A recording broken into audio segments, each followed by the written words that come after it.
बंदी छोड़ सतगुरु रामपाल जी परमेश्वर जी की जय हो। परम पिता परमात्मा सारी सृष्टि के रचनहार कुल मालिक असंख्य ब्रह्मांडों के स्वामी जगत गुरु तीनों लोकों में प्रवेश करके सबका धारण पोषण करने वाले राजाधिराज आत्माधार नाथों के नाथ देवों के देव महादेव सर्वेश्वर महेश्वर मृत्युंजय अजरो अमर आदि अनादि सनातनी प्रभु जगत पिता जगदीश्वर श्री श्री 1008 की उपाधि के वास्तविक अधिकारी अकाल मूरत शब्द स्वरूपी राम वासुदेव सर्वगतम ब्रह्म परम पूज्य प्रथम पूज्य परम संत परम पुरुष परम धनी परम दयालु सत्य कबीर हक्का कबीर अल्लाह कबीर अल्लाह अकबर बाखबर अल्लाह ताला जगत के तारणहार जगत के मुक्तिदाता जगत के जगन्नाथ हारे के सहारे हिंदुओं के राम मुसलमानों के अल्लाह सिखों के वाहिगुरु ईसाइयों के मसीह दया के सागर दयानिधि करुणा के सागर करुणानिधि स्वयंभू परिभू संकट मोचन कष्ट हरण मंगल करण दुख भंजन अविगत कबीर निर्विकार निर्विषम परमात्मा अलय अलेख सतगुरु आदि अनादि सतगुरु असली मर्यादा पुरुषोत्तम असली राम असली कृष्ण असली घनश्याम असली मुरारी राजाओं के राजा महाराजाओं के महाराजा शहंशाहों के शहंशाह सम्राटों के सम्राट भगवानों के भगवान अल्लाहों के अल्लाह प्रभुओं के प्रभु मसीहाओं के मसीह सच्चे वाहिगुरु बाबाओं के बाबा पीरों के पीर सेठों के सेठ जगत सेठ सावड़सा सेठ सर्वगुण संपन्न अनंत कोटि कलाओं के स्वामी अनंत कोटि ब्रह्मांडों के नायक योगियों में महायोगी ध्यानियों में महाध्यानी सिद्धों में परम सिद्ध ज्ञानियों में तत्व ज्ञानी ब्रह्म ज्ञानी महाज्ञानी परम ज्ञानी सर्वश्रेष्ठ ज्ञानी विज्ञानी युवा कबीर समरथ कबीर असमवात अमित ओजा सच्चे रहनुमा करीम अल्लाह सुभान अल्लाह दुनिया के अंतिम पैगंबर 8 सितंबर 1951 से गांव धनाना जिला सोनीपत हरियाणा भारतवर्ष की पावन भूमि पे प्रकट रियल कल की भगवान श्री नारायण साकार हरि श्री बाबा साहिब शब्द स्वरूपी राम संत श्रोमणी सतगुरु रामपाल जी परमेश्वर जी के चरण कमल में साध संगति से जुड़े हुए देश विदेश से हम सभी आत्माओं का अनंत कोटि दंडवत प्रणाम।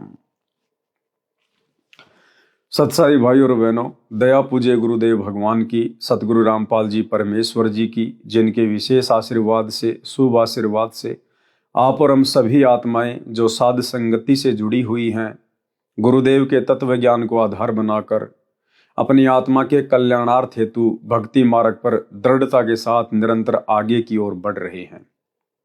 पूज्य गुरुदेव जी का ये आशीर्वाद इसी प्रकार से आप और हम सभी आत्माओं के ऊपर बना रहे। एकमात्र हमारी यही मनोकामना हमारी अर्ज विनती अरदास प्रेयर गुरुदेव भगवान से होनी चाहिए। तो भाई और बहनों, पूज्य गुरुदेव जी के कर कमल से लिखित पवित्र पुस्तक मुक्ति बोध के ऊपर वीडियो बनाने की श्रृंखला जारी है। इसी श्रृंखला में आज हमारा ये 12वें नंबर का वीडियो है और प्रत्येक वीडियो में गुरुदेव भगवान के आशीर्वाद से हमें अध्यात्म से संबंधित बहुत ही अच्छी जानकारियां प्राप्त हो रही हैं। जो जानकारियां किसी कारणवश गुरुदेव भगवान अपने सत्संगों में नहीं कह पाए वो तमाम जानकारियां गुरुदेव ने अपनी पुस्तकों में अपने कर कमल से लिख कर छोड़ दी और ठीक के समय का इंतजार किया। जब वो ठीक का समय आएगा, जब इन आत्माओं की नींव तत्व ज्ञान से भरी जाएगी, उसके बाद इनके भाव बढ़ाने के लिए इनकी श्रद्धा को बढ़ाने के लिए फिर वो गुप्त रहस्य वो गहरे गहरे सार भक्ति मार्ग के साध संगति के माध्यम से इन सब के सामने लाए जाएंगे ताकि इनकी आंखों से आंसू निकले और ये आत्माएं बुराइयों से दूर हों, विषय विकारों से दूर हों और अपने गुरु को परमात्मा के रूप में लेकर भक्ति मार्ग पर आगे बढ़ें। तो आज वो समय आ गया है भाई और बहनों, परमेश्वर ने दया बख्श दी है। वीडियो लगातार बन रहे हैं। आप और हम भगत भाई बहनों के भाव हमारी श्रद्धा हमारा विश्वास आसमान पे है। तो भाई और बहनों, पिछली वीडियो में पूज्य गुरुदेव जी ने श्री नामदेव जी के विषय में काफी कुछ जानकारियां दी हैं। किस प्रकार से परमेश्वर उनको मिले, कैसे परमात्मा ने उसके विश्वास को बढ़ाया, उनको आगे का नाम दिया, आगे की भक्ति दी। साथ में रंका बंका और अवंका का गुरुदेव भगवान ने जिक्र किया। इस कथा से आप और हम भाई बहनों ने बहुत सारी शिक्षा ग्रहण की। आज की वीडियो में भगत नामदेव से संबंधित कुछ और जानकारियां हैं। परमेश्वर ने कैसे और क्या क्या चमत्कार किए, भगत नामदेव को किस प्रकार से कष्ट सहने पड़े भक्ति मार्ग पर, आज हम इस वीडियो के माध्यम से जानेंगे। तो चलिए आगे बढ़ते हैं। पूज्य गुरुदेव जी के कर कमल से लिखित पवित्र पुस्तक मुक्ति बोध में पेज नंबर 89, विट्ठल रूप में प्रकट होकर नामदेव जी की रोटी खाना। विट्ठल रूप में कौन प्रकट हुआ? स्वयं कबीर परमात्मा सतगुरु रामपाल जी, ना कि तीन लोक के भगवान विष्णु। इनकी तो केवल सुखी महिमा है, बाकी हर कार्य परमेश्वर ने स्वयं ही किए हैं। हाँ, रूप परमेश्वर ने इन तीन लोकों के भगवानों का बनाया, कभी किसी देवता का बनाया, कभी उनके अवतारों का बनाया।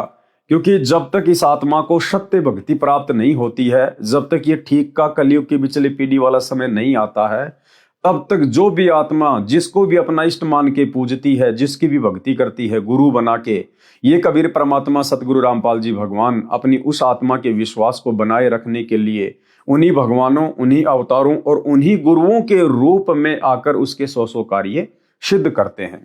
तो नामदेव जी की रोटी खाने का जो प्रकरण है, ये श्री विष्णु जी ने नहीं, विट्ठल रूप में श्री विष्णु जी ने नहीं, बल्कि कबीर परमेश्वर सतगुरु रामपाल जी ने आकर नामदेव की रोटी खाई।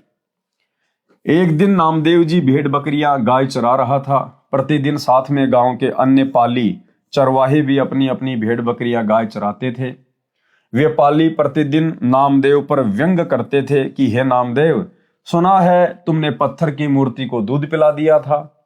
क्या सचमुच भगवान विट्ठल ने दूध पिया था? नामदेव के बोलने से पहले अन्य कहते थे कि पत्थर कभी दूध पीता है। एक ने कहा कि पंचायत में सबके सामने दूध पिलाया था। अन्य कहने लगे, क्या तूने देखा था? तुम इसका पक्ष कर रहे हो। नामदेव ने कहा कि भाइयों, वास्तव में विट्ठल जी ने दूध पिया था, अपने हाथों में कटोरा पकड़ा था। हाँ, मैं झूठ नहीं कहता। सब पाली हंसते थे, कहते थे कि पत्थर कभी दूध पीते हैं, झूठ बोल रहा है। ये लगभग प्रतिदिन का झंझट नामदेव जी के साथ करते थे। एक दिन प्रतिदिन की तरह सब चरवाहे यानी पाली तथा नामदेव एक पेड़ के नीचे बैठे खाना खाने के लिए अपनी अपनी रोटियां अपने अपने सामने रखे हुए थे। किसी ने कपड़े से निकाल ली थी, किसी ने अभी रुमाल नुमा कपड़े छालने में बंदी सामने रखी थी। उसी समय एक ने कहा कि नामदेव, आज ये रोटियां जो आपके छालने में बंदी रखी हैं, अभी तक ये जूठी नहीं हुई है। भगवान विट्ठल को खिला दे, हम सत्य मान लेंगे। सबने इस बात का समर्थन किया। नामदेव दुखी होते थे, बोलते कुछ नहीं थे, ठीक से खाना भी नहीं खा पाते थे। प्रतिदिन का यही दुख था। उसी समय एक कुत्ता आया, सबके बीच में बैठे नामदेव की रुमाल छालने में बंदी सब रोटियां उठाकर ले गया। उसी समय कुत्ता आया। अब भाई और बहनों, नामदेव के अलावा वहां पर जितने भी लड़के थे, जितने भी चरवाहे थे, उन सबको तो वो कुत्ता दिखाई दे रहा था जो नामदेव के हाथ से रोटियां छीन के भाग गया, और नामदेव को विट्ठल भगवान दिखाई दे रहा था।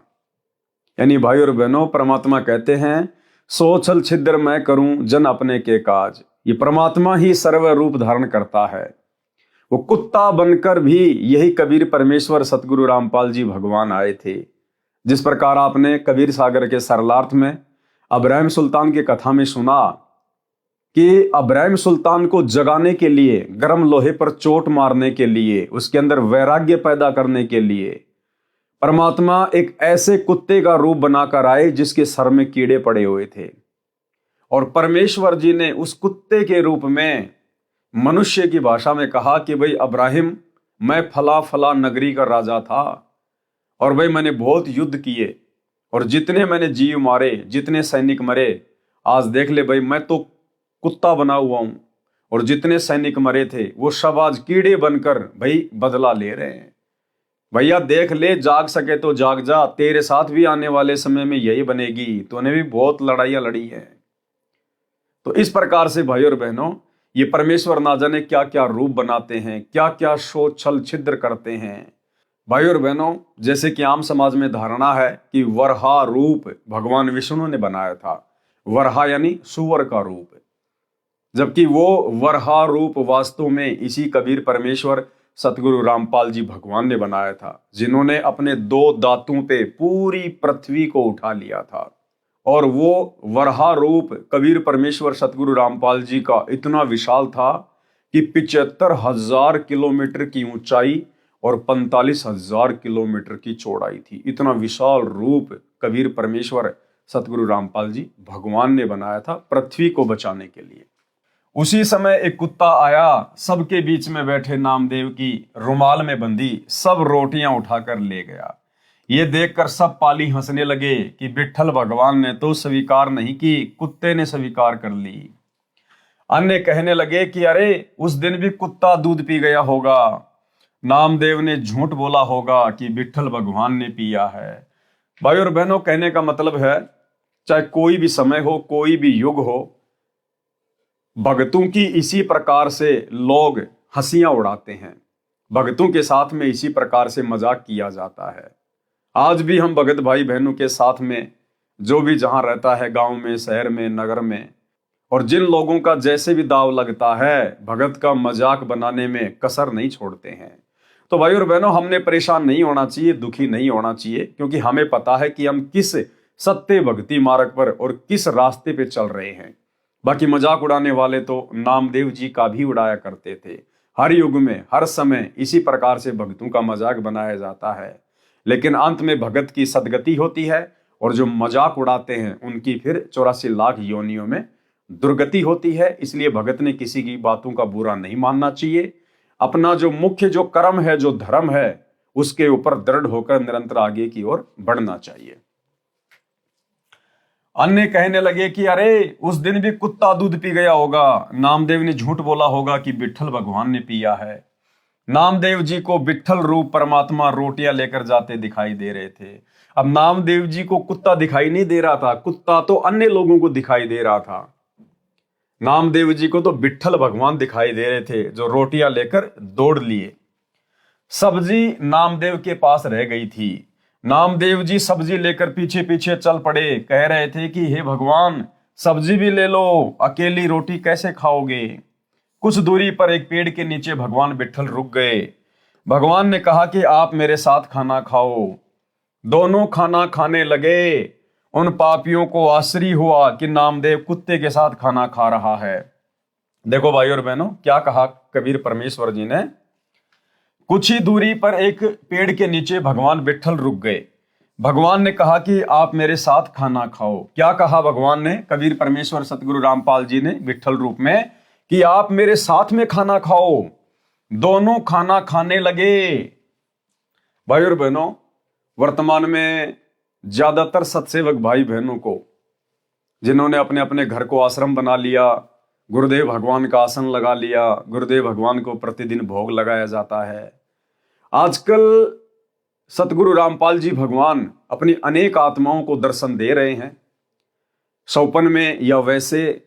और गुरुदेव भगवान क्या क्रिया करते हैं, सबसे पहले अपने भक्तों को खाना खिलाते हैं। बहुत सारे भगत भाई बहन कहते हैं कि परमात्मा आए, गुरुदेव भगवान ने मेरे लिए खिचड़ी बनाई, गुरुदेव भगवान ने मेरे लिए सब्जी रोटी बनाई अपने हाथों से।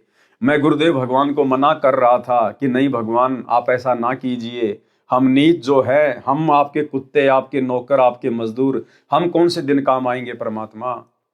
लेकिन नहीं, गुरुदेव भगवान ने कहा कि नहीं बच्चों, आप मेरी प्यारी आत्मा हो, आप बैठो। और जबरदस्ती गुरुदेव भगवान रोटियां बनाते हैं, खाना बनाते हैं, खिचड़ी बनाते हैं, और अपने भक्तों को अपने हाथों से खिलाते हैं। बहुत सारे भगत भाई बहनों के अनुभव, किसी को परमात्मा साक्षात, तो किसी को शौपन के माध्यम से इस प्रकार के नजारे वर्तमान में दिखा रहे हैं। ये सब कुछ क्यों हो रहा है भाई और बहनों? नामदेव के साथ भी यही हुआ। भगवान नामदेव के हाथ से रोटी लेकर भाग गए और आगे चलकर एक पेड़ के नीचे बैठ गए और कहा कि नामदेव, दोनों साथ में खाना खाएंगे। क्योंकि नामदेव ने पहले भगवान को भोग लगाया था, विश्वास के साथ में लगाया था। नामदेव ने विश्वास के साथ भगवान को भगवान मान के भोग लगाया था। इसलिए कबीर परमेश्वर फिर अपने बच्चे के साथ में बैठकर खाना खाने लगे। वर्तमान में भी भाई और बहनों वही प्रक्रिया चल रही है। वही परमात्मा, वही भगवान धरती पे है, आज वर्तमान में साक्षात है। आज इस परमेश्वर को किसी अन्य का रूप बनाने की आवश्यकता नहीं है। आज स्वयं अपने सतलोकी रूप में सतगुरु रामपाल जी परमेश्वर जी अपने वास्तविक रूप में धरती पे प्रकट हैं। और आज जो जो आत्मा इस गुरुदेव भगवान को हृदय से, आत्मा से, श्रद्धा भाव से भोग लगा रही हैं, उन आत्माओं को परमेश्वर इस प्रकार के चमत्कार दिखा रहे हैं, नजारे दिखा रहे हैं। आपको एक छोटा सा ऑडियो सुनाता हूं। भगत राम प्रकाश दास जी हैं, परमात्मा को सभी आत्माएं भोग लगाती हैं। उनके साथ भी ऐसा ही हुआ, परमेश्वर ने उनको दर्शन दिए। वैसे तो बहुत सारे ऑडियो वीडियो हैं, लेकिन आपको क्योंकि समय अभाव के चलते केवल आपको भगत राम प्रकाश दास जी का एक छोटा सा ऑडियो सुनाते हैं, 8 मिनट का। किस प्रकार से परमेश्वर भगवान ने उनको दर्शन दिए और कैसे परमेश्वर ने उन आत्माओं के साथ नीचे जमीन पर बैठकर परमात्मा के शब्द गाए, भजन गाए, और गुरुदेव भगवान ने अपने हाथों से उन आत्माओं को खाना खिलाया। गुरुदेव भगवान ने जो है वो पत्तल उठाई, गुरुदेव भगवान ने उनके लिए खाना बनाया। तो भाई और बहनों, एक छोटा सा ऑडियो, क्योंकि देखो गुरुदेव भगवान के विशेष आशीर्वाद से मुक्ति बोध के ऊपर वीडियो बन रहे हैं, और मालिक अंतर्यामी है, गुरुदेव भगवान अंतर्यामी है। दास इस पुस्तक को केवल 2 या 3 घंटे पहले पढ़ता है, जितना मुझे वीडियो बनाना होता है। दास इसको एडवांस में नहीं पढ़ता है, और जो दास को परमात्मा प्रेरणा करते हैं, दास आप जीव के सामने बोल देता है। अब मुझे नहीं पता था भाई और बहनों आगे क्या प्रकरण आएगा। ये विट्ठल भगवान के द्वारा नामदेव के साथ में रोटी खाने वाला प्रकरण है या नहीं है, दास को नहीं पता। लेकिन मालिक अंतर्यामी है, गुरुदेव अंतर्यामी है। तो गुरुदेव को पता था कि ये वाला मैटर आएगा, और भक्तों के मन में कहीं को शंका ना हो जाए कि आजकल गुरुदेव भगवान इस प्रकार से भक्तों को शोपन में क्यों दिखा रहे हैं, हकीकत में क्यों दिखा रहे हैं। जैसे जूली बहन ने कहा कि गुरुजी खुद आए, मुझे अपनी गोद में बैठाया, गुरुजी ने खुद खाना बनाया और अपने हाथों से मुझे जो है गुरुदेव ने खाना खिलाया। तो इसी प्रकार से भगत राम प्रकाश दास जी के साथ भी यही हुआ। और ये छोटी सी ऑडियो, क्योंकि भाई और बहनों गुरुदेव भगवान को पता था कि मुक्ति बोध के ऊपर वीडियो नंबर 12 इसी मैटर के ऊपर बनेगा, ताकि भक्तों को कोई शंका ना हो और भक्तों को उनके सवाल का जवाब मिल जाए कि जो अपने गुरुदेव भगवान को परमात्मा मानकर श्रद्धा भाव से भोग लगाएगा, परमात्मा उन सब के साथ ऐसा ही करेगा। सुनिए। बंदी छोड़ सतगुरु रामपाल जी भगवान की जय हो। दय बंदी छोड़ की लोट को नूर की। साध संगति से जुड़े सभी भाई बहनों को दास का प्यार भरा सत साहिब। भाई बहनों, आज 3 बजे के आसपास परमात्मा दास के शोपन में आए। दास घर पर बैठा था और मेरे साथ में एक भगत भाई रामेश्वर दास भगत जी थे। परमात्मा आए। दास ने जब से परमात्मा का बेड लगा रखा है, दास नीचे ही सोता है। दास के घर पर 2 फटे पुराने गद्दे हैं। दास उन्हीं पर लेट जाता है, कभी कभी नीचे लेट जाता है। गुरुदेव भगवान आए। हम और रामेश्वर भगत जी ने गुरुदेव भगवान को प्रणाम करके उसी गद्दे पर परमात्मा का दरी बिछा करके आसन लगा दिया। परमात्मा ने कहा हम यहीं पर बैठेंगे, तुम्हारे साथ में बैठेंगे। परमात्मा के लिए कंबल लगा दिया क्योंकि ठंडा का मौसम चल रहा है। गुरुदेव भगवान बैठ गए। हम दोनों भाई रामेश्वर भगत जी और ये दास नीचे बैठ गया। परमात्मा सत्संग करने लगे, ज्ञान आधारित बातें बताने लगे। जैसे गुरुदेव भगवान ने पवन भाई को निमित्त बना करके साध संगतियों के माध्यम से भाई बहनों को जागृत करवा रहे हैं, उसी प्रकार से परमात्मा हम दोनों भाइयों को समझाने लगे। कुछ समय के बाद में जब लेटने का समय आया तो गुरुदेव भगवान हम दोनों भाइयों को खिचड़ी या तहड़ी थी, कुछ ध्यान नहीं दिया। परमात्मा ने खिचड़ी थी कि परमात्मा ने हम दोनों भाई को अपने हाथों खिचड़ी बना करके खिलाई। हमने गुरुदेव भगवान से कहा कि दाता आप मत करो, दाता हमारे कर्म कम पड़ जाएंगे, दाता हमारे कर्म खराब मत करो दाता। तो परमात्मा ने कहा नहीं बच्चों, मैं तुम्हारी सेवा करूंगा, तुम्हारे लिए भोजन बनाऊंगा, खिलाऊंगा, तुम मेरे प्यारे बच्चे हो। हम और रामेश्वर भगत जी दोनों को परमात्मा ने खिचड़ी खिलाई। उसके बाद में जिस बिस्तरा पे परमात्मा नीचे बैठे थे कम्बल ओढ़ करके, वहां रामेश्वर भगत जी को लिटा दिया। रामेश्वर भगत जी ने बहुत मना किया, बहुत मना किया दाता, हाथ जोड़ने लगे रामेश्वर भगत जी को। जैसे कोई छोटा बच्चा होता है, माँ उसको पकड़ करके, हाथ पकड़ के लिटा देती है और उस पर हाथ थपथपाने लगती है कि बेटा सो जा, बेटा सो जा। रामेश्वर भगत जी को उसी गद्दे पर परमात्मा ने लिटा दिया और कमर उड़ा करके सर खोल दिया। रामेश्वर भगत जी कोरटिया लेट गए और परमात्मा उनके कंधे पर हाथ थपथपाने लगे, बेटा आराम कर ले, बेटा आराम कर ले, तो बहुत थक गया है। हे दास वही नीचे बैठा रहा। परमात्मा ने कहा शब्द गाते हैं, परमात्मा की महिमा करते हैं। गुरुदेव भगवान गद्दे से नीचे बैठ गए जमीन पर। परमात्मा ने बार बार, गलती हुई मालिक, दास ने परमात्मा से बार बार कहा दाता आप यहाँ मत बैठो, आपके स्थान तो मालिक ऊपर है दाता। परमात्मा ने कहा नहीं, हम अपने बच्चे के साथ में बैठेंगे, बेटे के साथ बैठेंगे। दाता नीचे जमीन पर बैठ गए हमारे साथ में। रामेश्वर भगत जी उठना चाह रहे थे, परमात्मा ने उठने नहीं दिया कि बेटा तू आराम कर। फिर परमात्मा ने कहा बेटा शब्द गाते हैं। परमात्मा ने एक कॉपी हमें दी, एक परमात्मा ने कॉपी रखी और परमात्मा शब्द गाने लगे, हम भी गाने लगे। और रामेश्वर भगत जी पड़े पड़े गा रहे हैं, रोते हुए गा रहे हैं कि परमात्मा ये क्या हो रहा है मालिक, आप बैठ करके गा रहे हो, दास को लिटा करके। लेकिन रामेश्वर बहुत जी बहुत उदास, बहुत रो रहे हैं। दास भी अंतरात्मा से बहुत रो रहा है, बहुत दुखी हो रहा। परमात्मा ने कहा बेटा चिंता मत करो। हम और परमात्मा और रामेश्वर भगत जी लेटे लेटे शब्द गा रहे थे।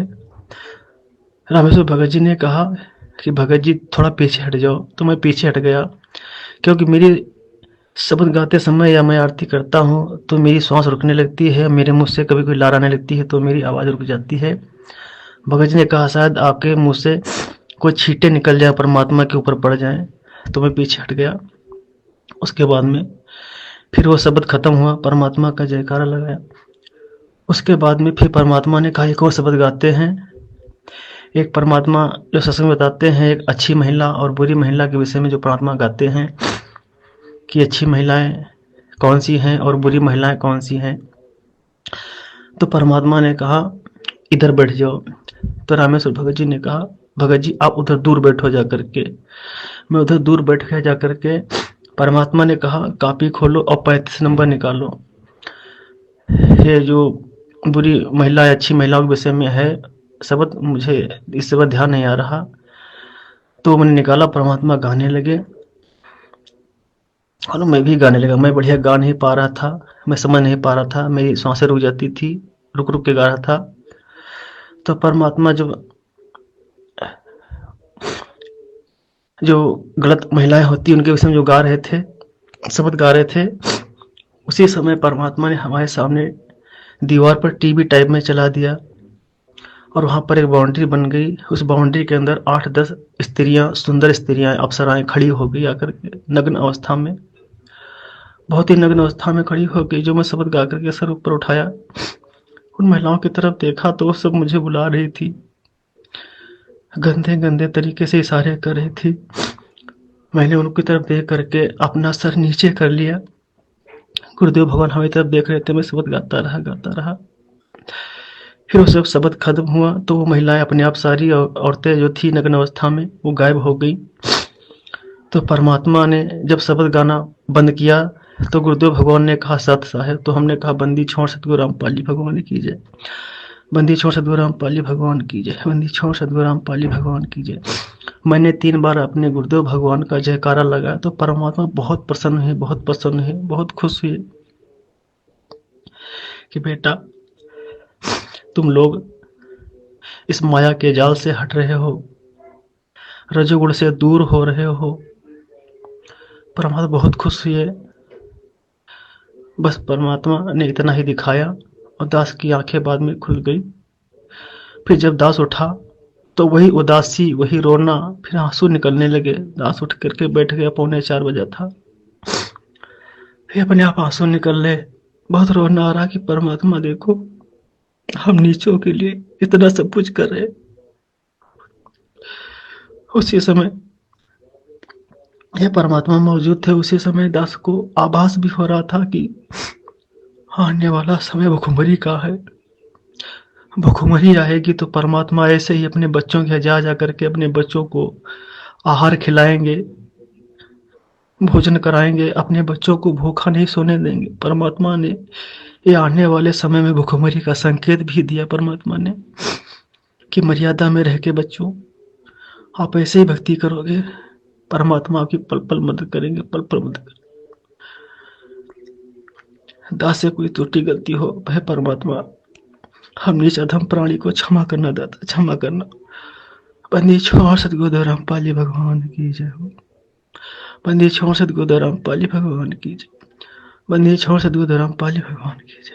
जय बंदी छोड़ की लूट को नहीं और की। तो भाई और बहनों, ये परमेश्वर की विशेष दया है, विशेष मेहर है।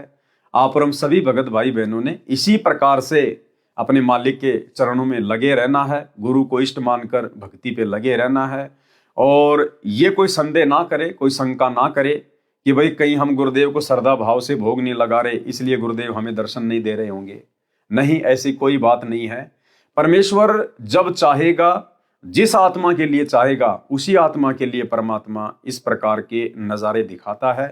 क्योंकि भाई और बहनों, इस बात का केवल गुरुदेव को पता है कि किस आत्मा को किस प्रकार से भावों में भावित करना है, किस आत्मा के विश्वास को दृढ़ करना है। इसलिए परमेश्वर उन्हीं आत्माओं के साथ इस प्रकार के चमत्कार करेंगे, उन्हीं आत्माओं के साथ इस प्रकार से पेश आएंगे जिन आत्माओं के लिए परमात्मा उचित समझेंगे। बाकी भाई बहन अपनी क्रिया, अपना धर्म कर्म गुरुदेव भगवान पर विश्वास करके करते रहिए। परमेश्वर तो सदा हमारे साथ में ही है, हमें तो परमेश्वर का पता है, उनके गुणों का पता है।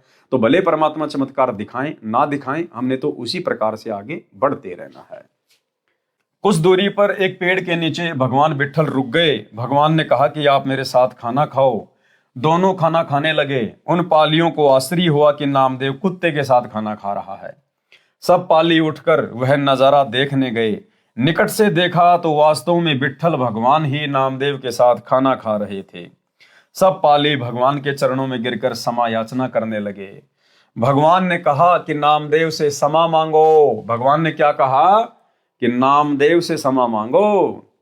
और देखो भाई और बहनों, अगर नामदेव उस समय अपने साथियों की बातों से दुखी हो जाता, नाराज होता, उनसे कोई लड़ाई झगड़ा कर बैठता, तो भाई और बहनों परमात्मा फिर नामदेव के लिए इस प्रकार का चमत्कार नहीं करते। परमात्मा भगत का धैर्य भी देखता है, उसके अंदर विवेक भी देखता है, क्षमा वाला भाव भी देखता है कि मेरा भगत सबके ताने सहन कर रहा है, सबकी मार पिटाई और व्यंग सहन कर रहा है, लेकिन अपने धर्म कर्म से पीछे नहीं हट रहा। मैंने इसको जो भाषा सिखाई, जो मैंने इसको ज्ञान दिया, जिस प्रकार से भक्ति मार्ग पर इसको रहना सिखाया कि जो तोकू काटा बोवे ताको बो तू फूल, तो ये फूल के फूल है वाकू है त्रिशूल, ये भगत ठीक उसी प्रकार से चल रहा है। फिर आगे का पूरा मैटर भगवान अपने हाथ में ले लेते हैं। आगे की लीला, आगे की भूमिका परमात्मा अपने हाथ में ले लेते हैं। परमेश्वर फिर कभी अपने भगत की बेइज्जती नहीं होने देता है। तो ठीक इसी प्रकार भाई और बहनों, वर्तमान में जो सत भक्ति आप और हमें प्राप्त है, बड़े सौभाग्य से, ये दुनिया तो सत भक्ति के आसपास भी नहीं है। दुनिया तो कभी उस भगवान के शोपन भी नहीं लेती है। ऐसे में उन लोगों के द्वारा जिनको वर्तमान में भक्ति और भगवान की जानकारी नहीं है, उन लोगों के द्वारा आप और हमारा विरोध करना, आप और हमारा मजाक उड़ाना स्वाभाविक है, नॉर्मल सी बात है। इसलिए हमने उनकी किसी बातों का बुरा नहीं मानना है। और जब उन्हें इस बात का पता चलेगा, परमात्मा की जानकारी होगी, तो वे लोग खुद ब खुद शर्मिंदा हो जाएंगे और वे खुद भक्तों से माफी मांगेंगे कि भगत जी आप हमें माफ करना, हमने उस समय गुरुदेव भगवान को ना पहचान के हमने आपकी भावनाओं का मजाक उड़ाया, हो सके तो हमें माफ करना। तो भगत ने हर स्थिति में सहनशील ही रहना है। भगवान ने कहा कि नामदेव से माफी मांगो। सबने नामदेव जी से क्षमा याचना की। उसी समय विट्ठल रूप में प्रभु अंतर्ध्यान हो गए। उसके पश्चात सब पालीगण नामदेव का सम्मान करने लगे और पूरे गांव पुंडरपुर में पालियों ने आंखों देखी, लीला की गवाही दी। अब उन पालियों की गवाही कौन मानेगा? पहले वो पाली गांव वालों की गवाही नहीं मान रहे थे, मजाक उड़ा रहे थे कि नामदेव कभी पत्थर दूध पीता है क्या, नामदेव झूठ बोल रहा है। अब उन पालियों को भगवान ने दिखा दिया चमत्कार, अब वो पाली जा जाके बताएंगे, अब उन पालियों की कोई बात नहीं मानेगा। तो भाई और बहनों, इस सत भक्ति मार्ग में ऐसा ही होता है। परमात्मा कहे जातन लागे सोतन जाने, जिसको चोट लगती है उसी को पता चलता है, दूसरे तो केवल मजाक ही उड़ाएंगे। संत गरीबदास जी ने वाणी नंबर 108 में कहा है कि जगत गुरु यानी परमेश्वर कबीर जी। जगत गुरु कौन होता है? जगत गुरु यानी परमेश्वर कबीर जी। परमेश्वर कबीर जी ही जगत गुरु की भूमिका करते हैं। आज वर्तमान में धरती पर एकमात्र जगत गुरु कौन है? सतगुरु रामपाल जी। तो जगत गुरु रामपाल जी की भूमिका कौन करता है? परमेश्वर कबीर जी। तो सतगुरु रामपाल जी कौन हुए? स्वयं कबीर भगवान। जगत गुरु यानी परमेश्वर कबीर जी जो सर्व को सच्चा ज्ञान देने वाले हैं। आज सभी को सच्चा ज्ञान कौन दे रहे हैं? गुरुदेव भगवान। उन्होंने यही सब लीलाएं की थी। ये सारी लीलाएं किसने की? गुरुदेव भगवान ने। कलंदर रूप का अर्थ है कि संत रूप में गुरु बनकर, संत रूप में गुरु बनकर पुंडरपुर में आश्रम बनाकर रहे। उस अच्छी आत्मा नामदेव जी की महिमा बढ़ाई तथा उनका कल्याण किया। विठ्ठल होकर रोटी खाई, यानी हम जो अन्नदेव की आरती में पढ़ते हैं, विठ्ठल होकर रोटी खाई, नामदेव की कला बढ़ाई। कला यानी नामदेव की महिमा बनाई। पुंडरपुर नामा परवान, देवल फेर छिवा दई छान। कुछ दिनों के पश्चात परमेश्वर कबीर जी उस आश्रम को त्याग कर कहीं चले गए, पुनः वहां नहीं आए। नामदेव जी की बढ़ती लोकप्रियता को देखकर स्थानीय संत ब्राह्मण उनका विरोध करने लगे। अब देखो नामदेव जी के साथ में फिर क्या होता है। अब परमात्मा ने तो जो काम करना था वो करके चले गए।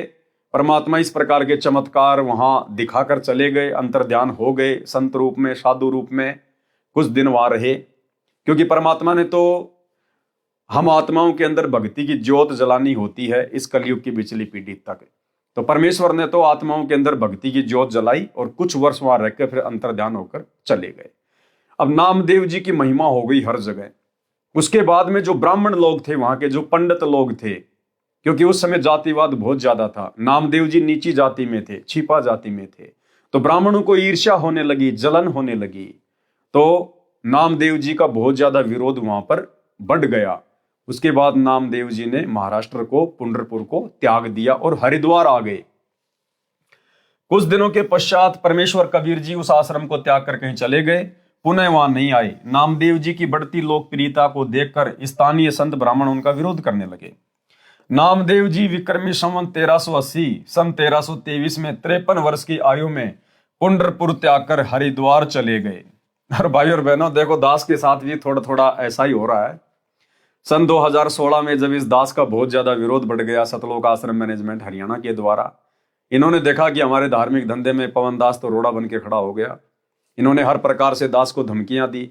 सन 2016 में पूज्य गुरुदेव जी का जो कलयुगी भाई है महेंद्र दास, वो जयपुर में आया, जयपुर नामदान केंद्र पर आया और मुझ दास के साथ में तकरीबन 5-6 घंटे बातचीत हुई, मीटिंग हुई।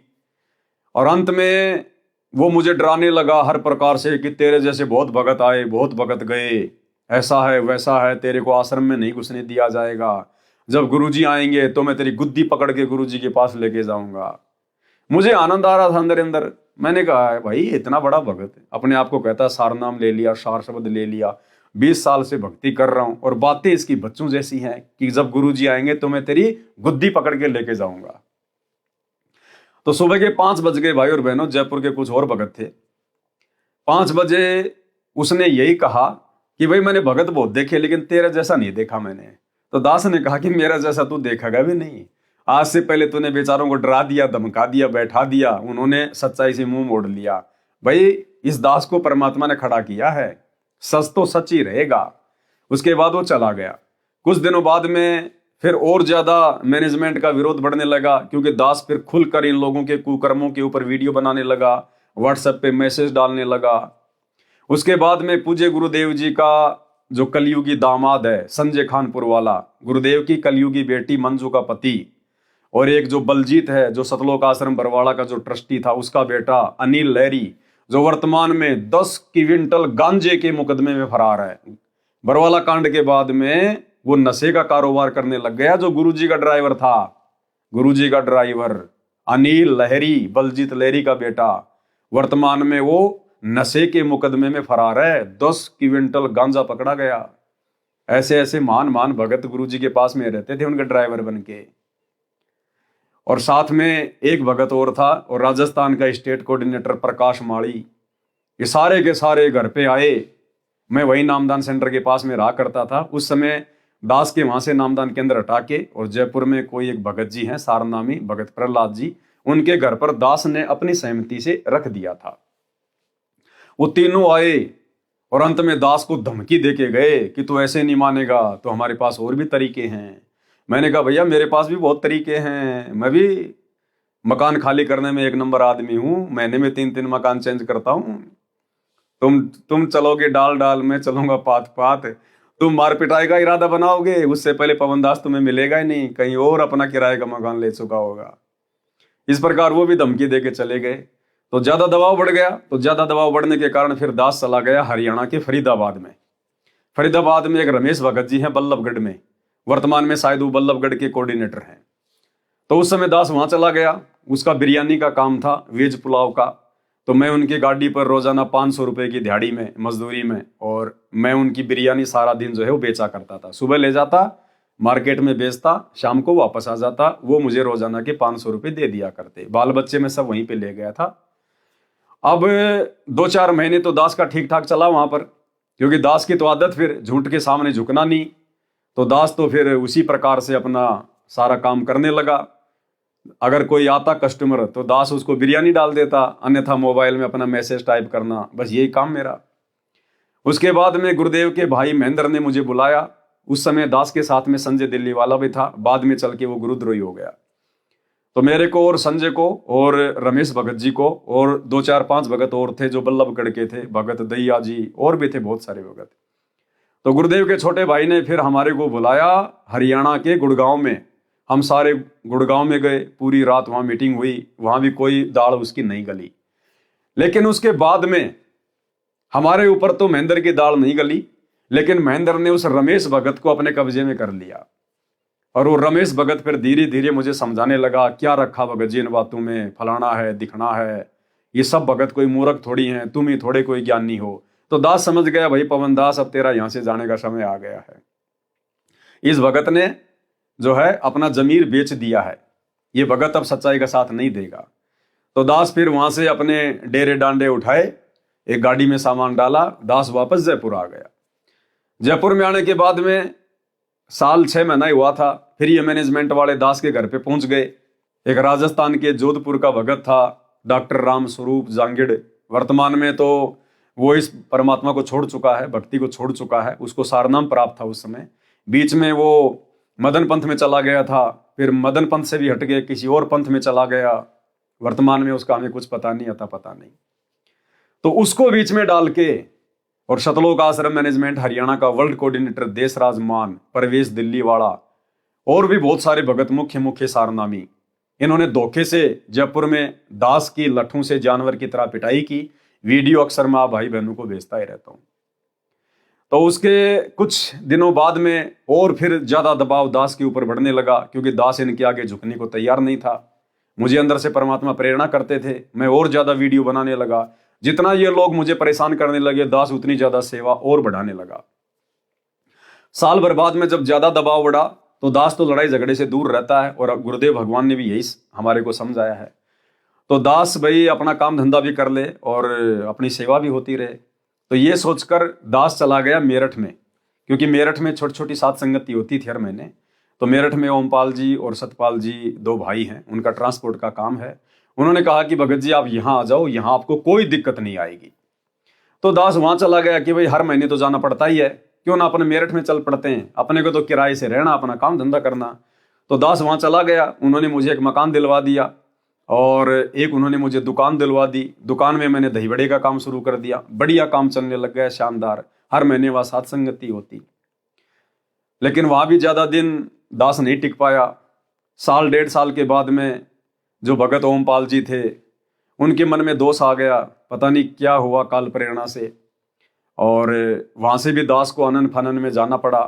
वहाँ से दास ने मकान खाली किया। फिर दास चला गया उत्तराखंड के जोली ग्रांट में, यानी जो मसूरी है, मसूरी के पास में देहरादून है, यानी मसूरी से दास केवल 40 किलोमीटर दूर रहा करता था, जो कि उत्तराखंड के जोली ग्रांट का एयरपोर्ट है। यानी देहरादून का जो एयरपोर्ट है उसको बोलते हैं जोली ग्रांट, जो कि ऋषिकेश से बहुत ही नजदीक है, तकरीबन 10 से 12 किलोमीटर। देहरादून और ऋषिकेश के बीच में है जोली ग्रांट। दास वहां पर एक भगत के कहने से और दास वहां चला गया। वहां जाकर दास ने मकान ले लिया, रहने लगा, और दास वहीं पे जंगल में साइड में जाके, क्योंकि दास तो ऐसी जगह रहना ज्यादा पसंद करता है जहां किसी से ज्यादा मेल मिलाप ना हो, तो दास ऐसे ही रोड के किनारे जंगल में अपना जो टेम्पू था दही बड़े का लगा लिया। परमात्मा ने दया बख्शी और बढ़िया दही बड़े का काम चलने लगा। दिन का 10-10 हजार 12-12 हजार रुपया की सेल होने लगी, 2-2 3-3 हजार रुपया मुझे उसमें प्रॉफिट होने लगा। जिन जिन भक्तों का मैंने पैसा उधार ले रखा था, परमात्मा ने सबका पैसा जो है वो क्लियर करवाया। दास वहां पर तकरीबन 1.5 साल रहा। 1.5 साल के बाद में फिर जो भगत मुझे लेके गया था वहां पर, उस भगत के मन में दोष आ गया, फिर वो भगत मैनेजमेंट में चला गया। अब दास वहां कैसे रह सकता? फिर दास ने वहां से अपने डेरे डांडे उठाए, अपना जमा जमाया काम धंधा सब वहां पे छोड़ना पड़ा दास को। आज भी लोगों के फोन आते हैं, भाई साहब दही बड़े कब खिलाओगे? अब तो भैया खिलाएंगे तभी खिलाएंगे। तो दास फिर वहां से अपना मकान खाली किया और दास फिर आ गया हरिद्वार, जहां पे भगत नामदेव जी गए थे। वहां पे दास फिर चला गया हरिद्वार में। हरिद्वार में जाके दास ने 6,000 रुपये में मकान किराया लिया और वहां पे फिर अपना दही बड़े का काम शुरू कर दिया। दास हरिद्वार में साल भर रहा। उसके बाद फिर राजस्थान के किशनगढ़ में एक रामदेव भगत जी हैं, वो जयपुर की साध संगति में आए हुए थे। दीपावली के पास 2021 की बात है, 21 या 22 की। तो वहां पर आए तो उन्होंने कहा कि भगत जी आप हमारे पास आ जाओ, मैनेजमेंट वाले आपको हाथ भी नहीं लगा पाएंगे, और मेरे गांव में मेरा मकान खाली है, मैं तो रहता हूँ किशनगढ़ में, वहां से 3-4 किलोमीटर दूर हमारी ढाणी है, आप उस वहां रहो, वहां पे मकान खाली है, कोई दिक्कत नहीं है। तो दास उनके ज्यादा जो है विनय करने से और दास वहां चला गया। हरिद्वार से दास ने गाड़ी में सामान पटका और दास जो है अजमेर के किशनगढ़ में आ गया, रामनेर की ढाणी में, भगत रामदेव जी के मकान में। तकरीबन 5-6 महीने दास वहां रहा। उसके बाद में फिर रामदेव भगत जी मैनेजमेंट वालों की तरफ चले गए। फिर दास को अनन फनन में वहां से मकान खाली करना पड़ा। फिर दास जयपुर आ गया। जयपुर आने के बाद फिर ये शंका समाधान की पुस्तकों का प्रचार बहुत ज्यादा हो गया। मैनेजमेंट ने दास के ऊपर मुकदमा कर दिया। फिर दास को वहां से मकान खाली करना पड़ा। फिर दास ने दूसरा मकान लिया। फिर वहां से दास को पुलिस लेके गई। फिर आते ही दास ने फिर मकान चेंज किया। यानी कहने का मतलब है भाई और बहनों, दास ने तकरीबन 2014 बरवाला कांड के बाद ज्यादा भी नहीं तो कम से कम 15 से 20 बार मकान चेंज किए। तो वही हालत यहां पर भगत नामदेव की, क्योंकि जो सच्चाई के रास्ते पे चलेगा, जो परमात्मा की भक्ति करेगा, भैया लोग उसका विरोध करेंगे ही करेंगे। तो वही परमात्मा नामदेव जी के बारे में बता रहे हैं। कुछ दिनों के पश्चात परमेश्वर कबीर जी उस आश्रम को त्याग कर कहीं चले गए, पुनः वहां नहीं आए। नामदेव जी की बढ़ती लोकप्रियता को देखकर स्थानीय संत ब्राह्मण उनका विरोध करने लगे। नामदेव जी विक्रमी संवत 1380 सन 1323 में 53 वर्ष की आयु में पुंडरपुर त्याग कर हरिद्वार चले गए थे। वहां भी नकली गुरुओं ने विरोध किया। वहीं से किसी हिंदू गुरु ने मुसलमानों से मिलकर दिल्ली के सम्राट मोहम्मद बिन तुगलक को शिकायत करके गाय को जीवित करने की शर्त रखी थी। तो सन 1325 में दिल्ली में नामदेव जी को बुलाया और परमेश्वर कबीर जी ने गाय जीवित की थी। उस समय सतगुरु कबीर जी ने नामदेव जी को गुरु रूप में दर्शन दिए और अंतर ध्यान हो गए थे। नामदेव जी हरिद्वार में 15 वर्ष रहे। वहां से सन 1338 विक्रमी संवत 1395 में पंजाब के गांव भूतवीड़ में रहे। वहां से भी फिर नामदेव जी कहां चले गए? पंजाब चले गए। वहां से कस्बा घुमाण जिला गुरदासपुर में अंतिम 20 वर्ष रहे, जहां पर वर्तमान में प्रतिवर्ष निर्वाण दिवस मनाया जाता है नामदेव जी का। यह संत नामदेव जी का संक्षिप्त जीवन चरित्र है। वाणी नंबर 109 का सरलार्थ। पीपा राजा का वैराग्य। कैसे परमेश्वर राजस्थान के नागौर के पीपा राजा को मिले, कैसे परमेश्वर ने उनको दीक्षा दी और कैसे परमेश्वर ने, गुरुदेव भगवान ने पीपा जी के साथ में चमत्कार किया। कथा, राजस्थान में गिगनौर नामक शहर में राजपूत राजा पीपा ठाकुर राज्य करता था। गिगनौर का वर्तमान नाम नागौर है। उसकी 3 रानियां थी। पटरानी मुख्य पत्नी का नाम सीता था। काशी नगर उत्तर प्रदेश में आचार्य रामानंद जी रहते थे। वे कबीर परमेश्वर जी की लीला तथा यथार्थ ज्ञान जानकर उनसे प्राप्त ज्ञान का प्रचार किया करते थे। मंडली बनाकर चलते थे, यानी ज्ञान का प्रचार किया करते थे। एक बार स्वामी रामानंद जी गिगनौर शहर में चले गए। राजा को पता चला कि स्वामी रामानंद आचार्य जी आए हैं। उनका नाम बहुत प्रसिद्ध था। राजा पीपा जी श्री देवी दुर्गा के परम भगत थे। माता को ही सर्वोच्च शक्ति मानते थे। राज्य में सुख माता जी के आशीर्वाद से ही मानते थे। राजा को पता चला कि स्वामी रामानंद जी माता दुर्गा से ऊपर परमात्मा बताते हैं और कहते हैं कि माता दुर्गा की शक्ति से जन्म मरण तथा 84 लाख प्राणियों के शरीरों में कष्ट उठाना समाप्त नहीं हो सकता। राजा को यह सुनकर अच्छा नहीं लगा। राजा ने स्वामी जी को अपने घर बुलाकर पूछा कि आप कहते हो कि दुर्गा देवी जी से ऊपर अन्य परम प्रभु है। माता की पूजा से जन्म मरण 84 लाख प्रकार के प्राणियों में भ्रमण सदा बना रहेगा। जन्म मरण तथा 84 लाख प्रकार की योनियों वाला कष्ट पूर्ण परमात्मा की भक्ति के बिना समाप्त नहीं हो सकता। राजा ने बताया कि मैं प्रत्येक अमावस्या को माता का जागरण करवाता हूं, भंडारा करता हूं। माता मुझे प्रत्यक्ष दर्शन देती है।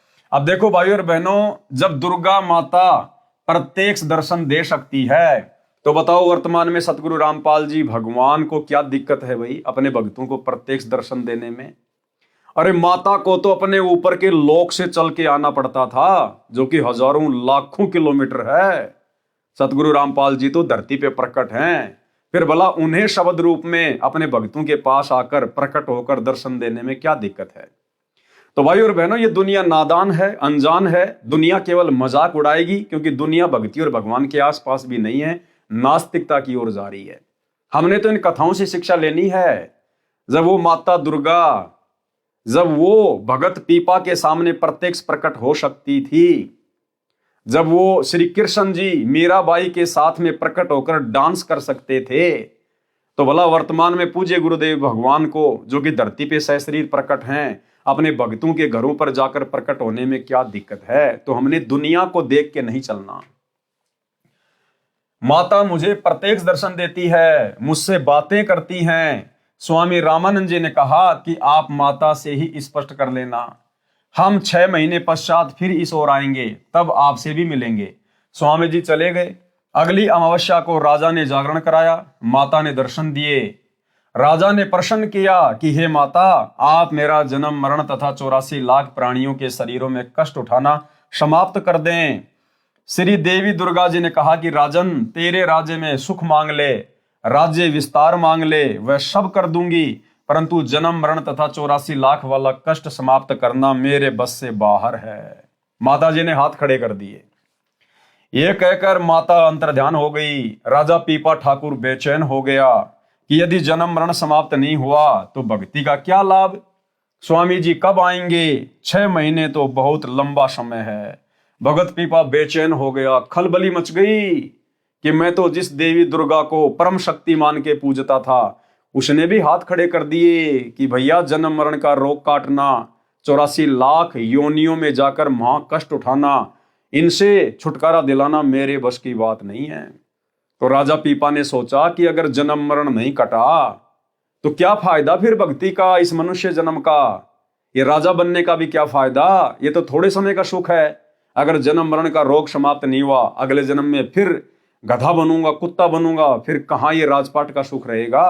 तो राजा बेचैन हो गया, क्योंकि जो अच्छी आत्मा होती हैं उन आत्माओं को ही अपने आत्म कल्याण की चिंता बनती है। स्वामी जी कब आएंगे? 6 महीने तो बहुत लंबा समय है। पीपा हाथी पर सवार होकर स्वामी रामानंद जी से मिलने के लिए काशी उनके आश्रम में गया था। द्वारपाल से कहा था कि स्वामी जी से कहो पीपा राजा मिलने आया है। राजा ने क्या कहा कि स्वामी जी से कहो कि पीपा राजा मिलने आया है। पीपा जी ने सोचा कि इस प्रकार से स्वामी रामानंद जी मुझे पहचान जाएंगे कि हाँ भाई वो राजा पीपा है। जहां हम लोग राजस्थान में गए थे उसके पास में। लेकिन संतों के आगे भाई और बहनों ये दादागिरी नहीं चलती, ये राजागिरी नहीं चलती है। स्वामी रामानंद जी ने क्या जवाब दिया? द्वारपाल से कहा था कि स्वामी जी से कहो पीपा राजा मिलने आया है। स्वामी जी ने कहा कि मैं राजाओं से नहीं मिलता, भगत दासों से मिलता हूं।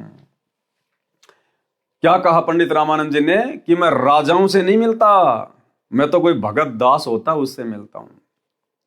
अब भाई और बहनों, पंडित रामानंद जी 650 साल पहले की बात है, और वर्तमान में कलयुग की बिचली पीढ़ी, मोक्ष का प्राइम टाइम, सतलोक आश्रम मैनेजमेंट हरियाणा वाले गुरुदेव के बेटा बेटी भाई बंधु रिश्तेदार पंडित रामानंद जी से भी शिक्षा नहीं ले रहे। पंडित रामानंद जी ने तो डायरेक्ट राजा को मना कर दिया कि मैं किसी राजा वाजा को नहीं जानता, अगर कोई भगत है कोई दास है तो आजा।